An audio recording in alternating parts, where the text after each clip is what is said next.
clean as the wind that blows behind Act the 2. reins. Zen Shmen.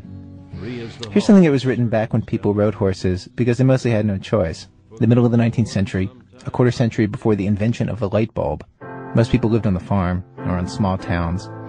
And yet America was already so big and changing so fast and so unprecedented and alarming that already people were worried that modernity and all that came with it was making it hard to think properly, to feel properly, to really live. Here's the reading. I went to the woods because I wished to live deliberately, to front only the essential facts of life and see if I could not learn what it had to teach, and not, when I came to die, discover that I had not lived. I did not wish to live what was not life. I wanted to live deep, to drive life into a corner and reduce it to its lowest terms. And, if it proved to be mean, why then to get to the whole and genuine meanness of it, and publish its meanness to the world. Or, if it were sublime, to know it by experience, and be able to give a true account of it. This is Henry Thoreau, from his book Walden, published in 1854. It is a clean line of heritage from this, to the voluntary simplicity movement, and so many other movements really today, which seek to shed all the stuff that clutters our lives, fills our heads. Here's Thoreau again. The nation is cluttered with furniture and tripped up by its own traps, ruined by luxury and heedless expense. It lives too fast. Men think that it's essential that the nation have commerce and export ice and talk through a telegraph and ride 30 miles an hour. But whether we should live like baboons or like men is a little uncertain.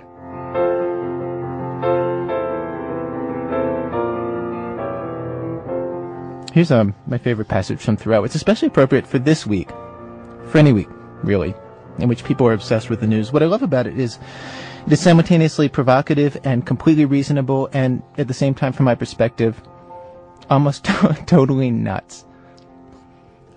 He writes, I am sure that I have never read any memorable news in a newspaper. If we read of one man robbed, or murdered, or killed by accident, or one house burned, or one vessel wrecked, or one steamboat blown up, or one cow run over on the Western Railroad, or one mad dog killed, or one lot of grasshoppers in the winter, we never need read of another. One is enough. If you're acquainted with the principle, what do you care for a myriad instances and applications? To a philosopher, all news, as it's called, is gossip, and they who edit and read it are old women over their tea. Yet, not a few are greedy after this gossip. News which I seriously think a ready wit might write a 12-month or 12 years beforehand, with sufficient accuracy. As for Spain, for instance, if you know how to throw in Don Carlos and the Infanta, and Don Pedro and Seville and Granada from time to time in the right proportions, they may have changed the names a little since I saw the papers, it will be true to the letter, and give us as good an idea of the exact state or ruin of things in Spain as the most succinct and lucid reports under this head in the newspapers. And as for England, almost the last significant scrap of news from that quarter was the Revolution of 1649.